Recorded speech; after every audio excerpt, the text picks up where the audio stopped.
características generales de las arqueas, que son con las que menos estamos familiarizados.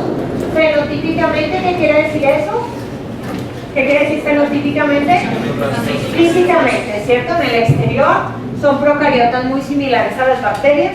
Su genoma es mucho más pequeño que el bacteriano porque están muy especializadas. ¿Listo? Y entonces las encontramos viviendo en sal, calor, ácido, metano, y hace fotosíntesis, o sea, usa la luz, pero dependiente de azufre. ¿Listo?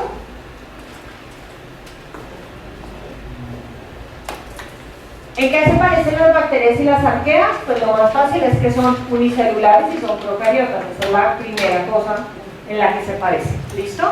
Tienen un único cromosoma circular.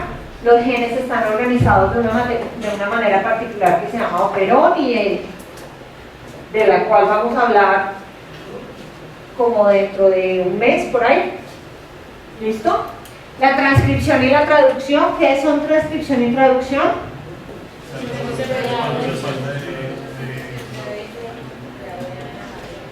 De DNA a RNA.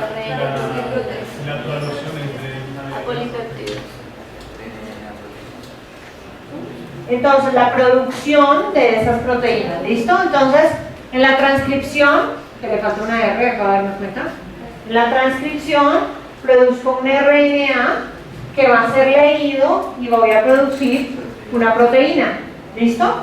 En los eucariotas, la síntesis de RNA, ¿dónde se hace? No, la síntesis de RNA, ¿dónde la hago? De RNA. ¿Dónde copié el DNA para hacer una copia de RNA? En el núcleo, porque ahí es donde está el DNA. ¿Y los ribosomas dónde están? ¿En el núcleo o en el citoplasma? En el citoplasma. Entonces, primero copio el RNA y después lo vuelvo proteína. ¿Pero las bacterias tienen núcleo? No, ¿cierto? Entonces, ¿qué pasa? No, sí, claro que pueden. Sí lo hacen, pero ¿qué es lo que pasa? Se hacen al tiempo, a medida que el RNA va saliendo, inmediatamente voy haciendo la proteína, porque es que todo está en el mismo sitio. ¿Listo? Y tienen unos ribosomas que son pequeños. Bueno. ¿En qué se parecen las arqueas y los eucariotas? En lo más importante, en el mantenimiento de la información. El mantenimiento de la información se hace de maneras muy similares. Entonces, ¿qué es la replicación?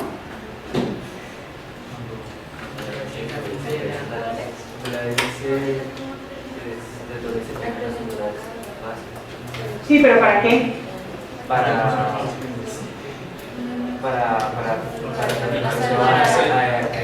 No. ¿Para qué hago replicación? Para hacer nuevas células. ¿Listo? Necesito copiar el material genético para hacer células fijas. ¿Listo? Entonces las proteínas que hacen la replicación se llaman polimerasas, y las polimerasas de las bacterias y de las eucariotas y de las arqueas son muy parecidas. ¿Listo? Entonces el sistema para copiar la información de célula progenitora a célula hija es muy parecido. También las polimerasas que copian ese DNA para convertirlo en RNA son muy parecidas. ¿Listo? Las proteínas en las que empaqueto el DNA, o sea, el sistema de almacenamiento y protección, es muy parecido. ¿Listo? Cuando voy a sintetizar cuando voy a hacer la síntesis de proteínas, el primer RNA que me llega trae metionina. En las bacterias, el primer aminoácido que llega se llama formilmetionina, es una metionina modificada. En cambio, arqueas y eucariotas tienen el mismo. ¿Listo? Y tienen genes con intrones. ¿Alguien se acuerda qué eran los intrones? Los que sí leen para algo genético, para una proteína. No, esos son los exones. Entonces, ¿los intrones qué son? Los que no. Los que cuando yo copio un gen eucariota hay unas zonas que debo eliminar, ¿listo? Que se llaman intrones. Las arqueas tienen intrones, las bacterias no tienen intrones. Entonces, si se fijan, todas las características están relacionadas ¿con qué? Con la información, ¿cierto? Bueno. Señor, ¿Y las bacterias enzimas ahí no funcionan? ¿cuáles enzimas? Por ejemplo, hay unas participantes enzimas correctoras que tienen que verificar que se le traduzca al microorganismo. Sí, son muy parecidas. Cuando hablemos de los procesos de replicación, transcripción y traducción, vamos a mirar con detalle las enzimas. ¿Listo? Bueno, cosas que no me sirven para diferenciarlos. En los tres dominios encuentro organismos con pared celular. En el caso de las bacterias, las paredes están hechas de peptidoglicano. En el caso de las arqueas, son proteínas modificadas. Y en los eucariotas tengo paredes de quitina en los hongos y de celulosa en las plantas. ¿Listo? Algunos son autótrofos. En las bacterias y en las eucariotas hago fotosíntesis y en las arqueas hay sistemas de quimioautotrofía, o sea, sistemas autótrofos que no dependen exclusivamente del oxígeno y la luz, sino que tienen otros aceptores y donadores. Bueno, cuando uno va a hablar entonces del origen de las eucariotas, entonces le toca empezar por hablar de la endosimbiosis. ¿Qué es la endosimbiosis?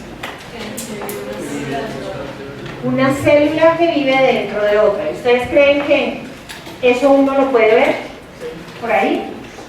Porque pues tengo entendido que a partir de los procariotas se empezaron como por la necesidad, ¿no? Se empezó a crear la eucariota. Un ejemplo de eso serían las algas. Sí, señor. Bueno, la clave de la endosimbiosis, todos saben que es simbiosis, ¿cierto? Son dos organismos que se ayudan, cooperan en algún proceso, y hay simbiosis muy conocidas como por ejemplo la del pez payaso y la anémona. ¿Sí? Listo. Que viva Disney, que me ayuda a dictar. Muy bien. Pero la clave de la endosimbiosis es que el organismo tiene que vivir dentro de la célula. ¿Listo? No al lado, sino dentro de las células. Entonces acá tenemos un caso. Esa organismo que tenemos acá, que es este, que se ve acá transparente, es un protisto, Majorella viridis. ¿Listo?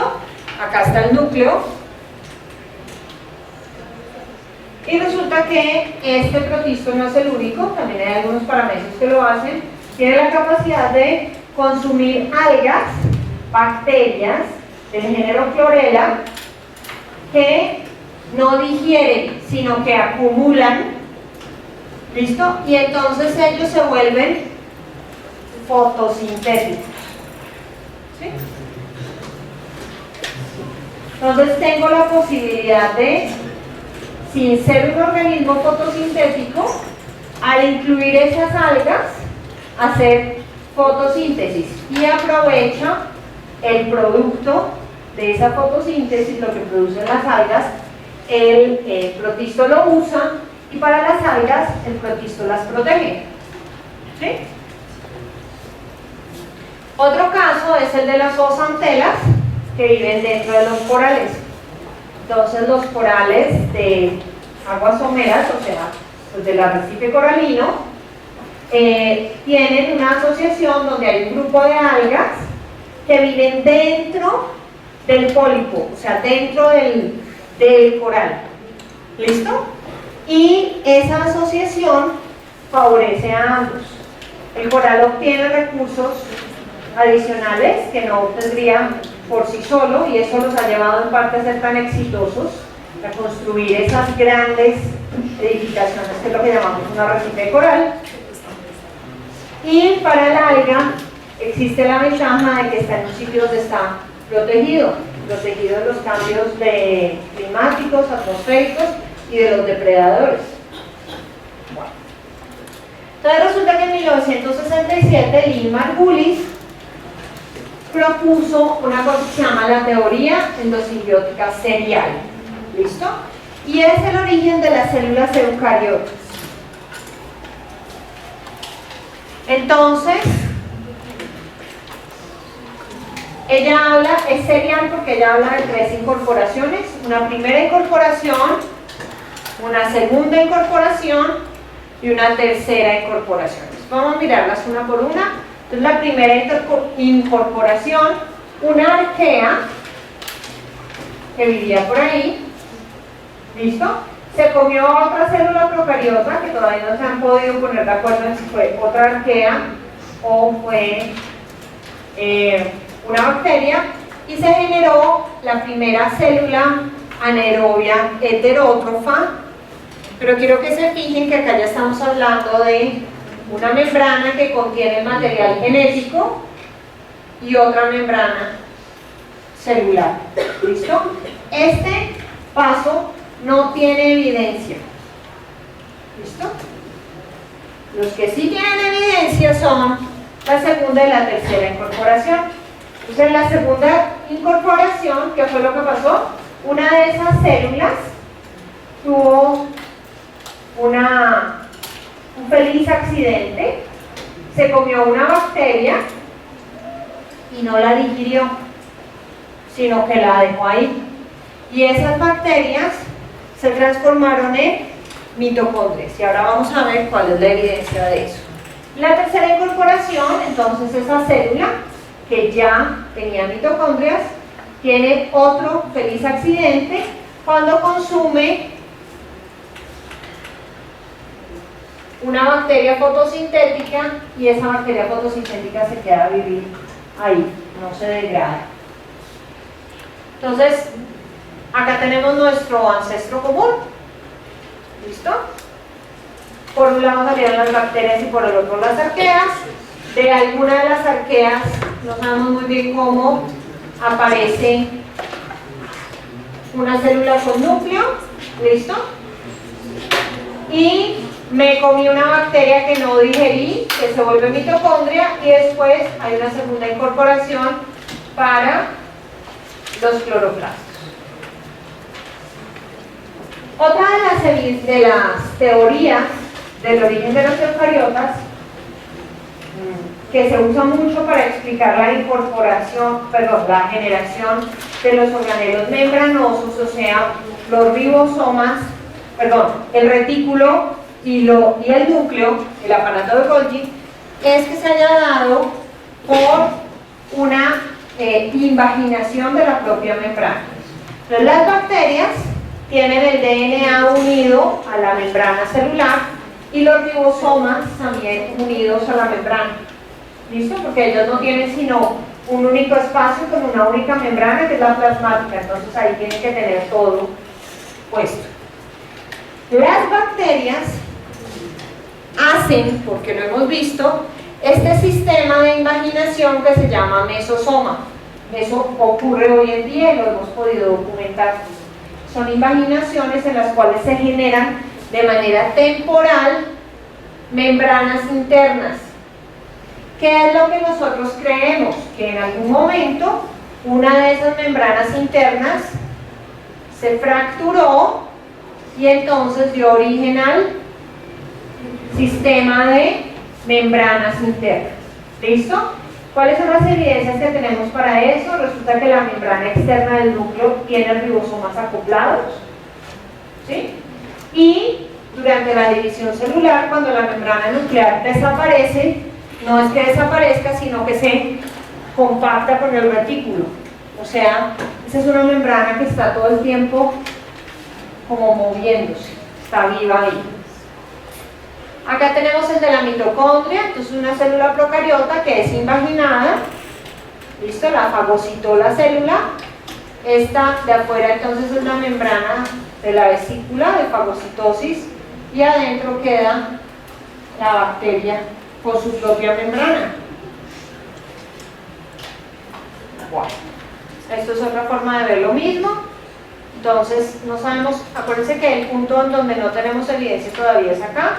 cómo se formó ese primer núcleo, aunque ya les conté dos hipótesis diferentes, pero lo que sí tenemos certeza es la incorporación de mitocondrias y posteriormente de cloroplastos, que es lo mismo que estamos viendo acá.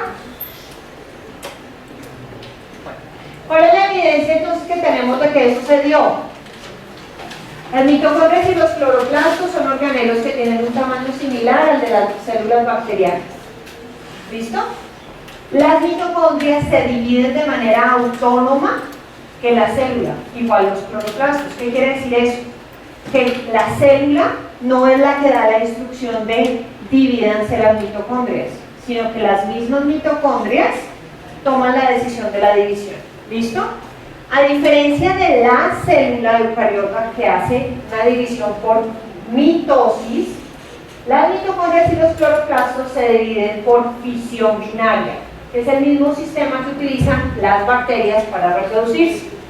Tienen su propio cromosoma y ese cromosoma es circular, como el de las bacterias. ¿Listo? Y también tienen sus propios ribosomas. Y esos ribosomas son pequeños. ¿Listo?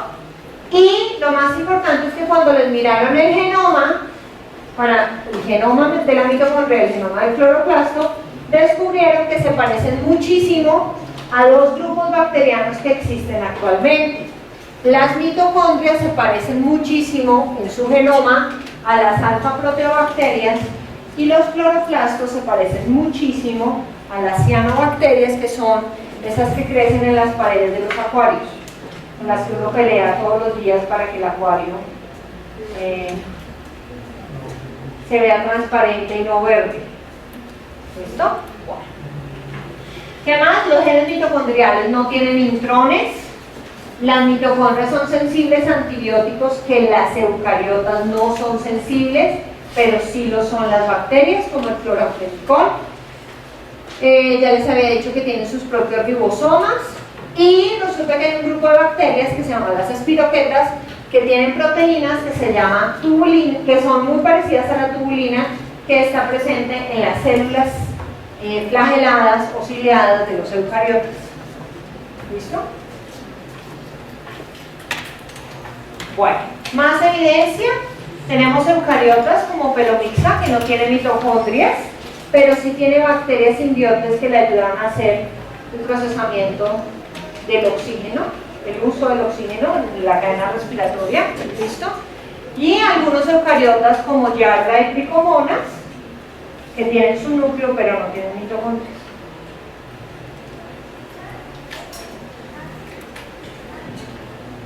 ¿Qué ganaron los eucariotas con el invento? Ganaron muchas cosas. Lo primero es que al tener un organelo especializado en la producción de energía, puedo producir más energía. Al tener más energía, puedo crecer más. Y al crecer más, puedo tener más cosas. Si soy más grande, me caben más cosas. Y una de las cosas que me cabe es más genes. ¿Sí? Y si me caben más genes, ¿qué tengo? Más funciones. ¿Sí? Listo. Entonces resulta que otra de las cosas es que esas membranas internas, que es lo que llamamos compartimentalización, ¿qué fue lo que hicieron? Permitieron que dentro de la célula hubiera una especialización. Piensen que una célula procariota es como el microempresario que está empezando. El gerente es mensajero, secretario, contesta el teléfono, empaca, distribuye, lleva, soluciona, paga, todo. ¿Listo? Así es la célula procariota. Muy eficiente, pero tiene un límite, no puede hacer sino ciertas cosas. La célula eucariota entonces ya es una empresa de mediano tamaño, donde ya algunas de las tareas fueron repartidas. Y en esa especialización se da entonces una cosa muy importante, y es que empiezan las células a especializarse. No solamente los organelos dentro de la célula, sino la propia célula Y de ahí, entonces empiezo a asociarme con mi vecina. Cada una se especializa en una cosa diferente, nos ayudamos las dos y rápidamente eso nos lleva a los multicelulares. Nuestras células, como son de multicelular, son tan dependientes de las otras células que si usted la quita, la célula no es capaz de sobrevivir sola, porque depende de todo eso. Bueno, entonces acá tenemos un dibujo. Quiero que lo primero que se fijen es que esto no está a escala. Esto dice de 0.5 a 3 micrómetros y esto de 2 a 100 micrómetros. ¿Listo?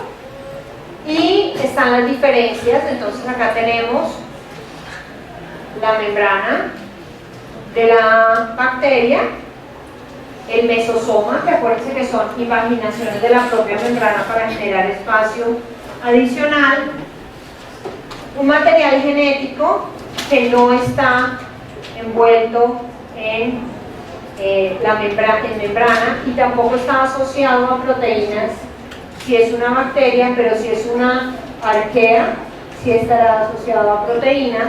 ¿Listo? Ribosomas más pequeños, DNA extracromosómico, y acá de este lado tenemos la eucariota, entonces su membrana celular. ¿Listo? Organelos membranosos, núcleo, retículo, Golgi, mitocondrias y ribosomas más grandes. ¿Listo? ¿Preguntas hasta ahí? Señor. ¿Qué significa el 70S? Ah, ok. S es la unidad de medida, es un vector. Es la densidad cuando se precipita con cloruro de cesio. Es una forma de medir los ácidos nucleicos. Antes de que tuviéramos los sistemas de secuenciación que tenemos ahora, que nos permite decir cuántas bases o cuántos pares de bases tiene un DNA o un RNA, antes lo que se hacía era que se cogía ese ácido nucleico, se centrifugaba en cloruro de cesio y dependiendo del punto donde quedara, el patrón de densidad, se le daba un peso. Ese peso eran los S que le corresponden. Entonces ustedes se van a encontrar que hay cosas como los RNA ribosomales que son 5S, 18S, los ribosomas como ya tienen proteínas entonces son 70S, todo es esa medida de densidad. ¿Algo más? ¿No? Bueno. Entonces, grupos de 3.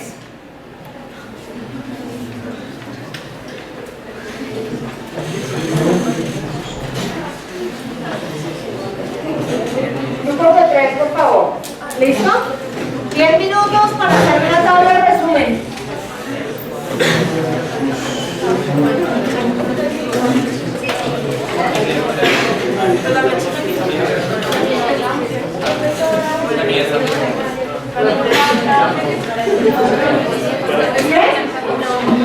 Una hoja por grupo, una hoja por trío.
forma, en tamaño, lo que tiene, lo que no tiene, lo que hace, lo que no hace. Y ya.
Las materias